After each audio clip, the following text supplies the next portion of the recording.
जय माता दी। आप सभी माता शकंद की कथा सुन रहे हैं, जो कि 5वें दिन हम इनकी कथा सुनते हैं। माँ दुर्गा जी के 5वें स्वरूप को शकंद माता के नाम से जाना जाता है। ये भगवान शकंद कुमार कार्तिक के नाम से भी जानी जाती हैं। ये प्रसिद्ध देव-असुर संग्राम में देवताओं के सेनापति बने थे। पुराणों में इन्हें कुमार और शक्तिधर कहकर इनकी महिमा का वर्णन किया गया है। इनका वाहन मयूर है, अतः इन्हें मयूर वाहन के नाम से भी जाना जाता है। इन्हीं भगवान शकंद की माता होने के कारण माँ दुर्गा के इस 5वें स्वरूप को शकंद माता के नाम से जाना जाता है। इनकी उपासना नवरात्रि के पूजा के 5वें दिन की जाती है। इस दिन साधक का मन विशुद्ध चक्र में अवस्थित होता है। इसके विग्रह में भगवान शकंद जी बाल स्वरूप में इनकी गोद में बैठे होते हैं।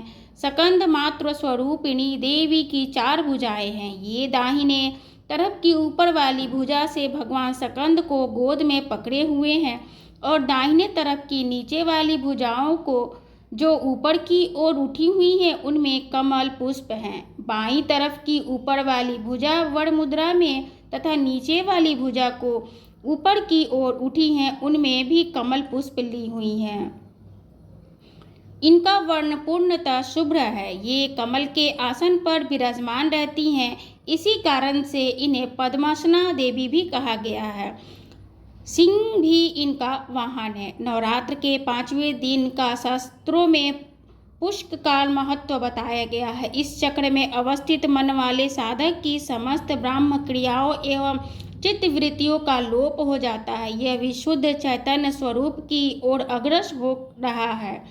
उनका मन मस्तिष्क अलौकिक सांसारिक मायिका बंधुओं से विमुक्त होकर पद्मासना माँ शकंद माता के स्वरूप में पूर्णतः तल्लीन होता है। इस समय साधक को पूर्ण सावधानी के साथ उनकी उपासना की ओर अग्रसर होना चाहिए। उसे अपनी समस्त ध्यान वृत्तियों को एकाग्र करके साधना के पथ पर आगे बढ़ना चाहिए। माँ शकंद की उपासना से भक्त की समस्त इच्छाएं पूर्ण हो जाती हैं।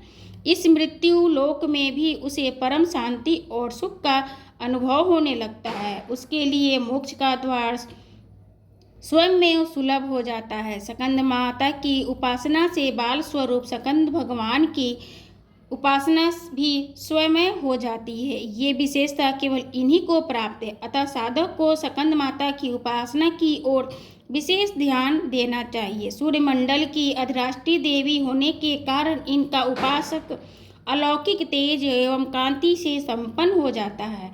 अतः एक अलौकिक प्रभा मंडल अदृश्य भाव से सदैव उनके चक्षुर्दीप्त परिव्याप्त रहता है। ये प्रभात मंडल प्रति क्षण उसके योग क्षेम का निर्वाह करता रहता है। अतः हमें एकाग्र होकर मन को पवित्र रखकर माँ की शरण में अनेक प्रयत्न करना चाहिए। इस घोर भवसागर के दुखों से मुक्ति पाकर मोक्ष का मार्ग सुलभ बनाने का इसमें उत्तम उपाय दूसरा और कोई नहीं है। बोलिए शकंद माता की जय।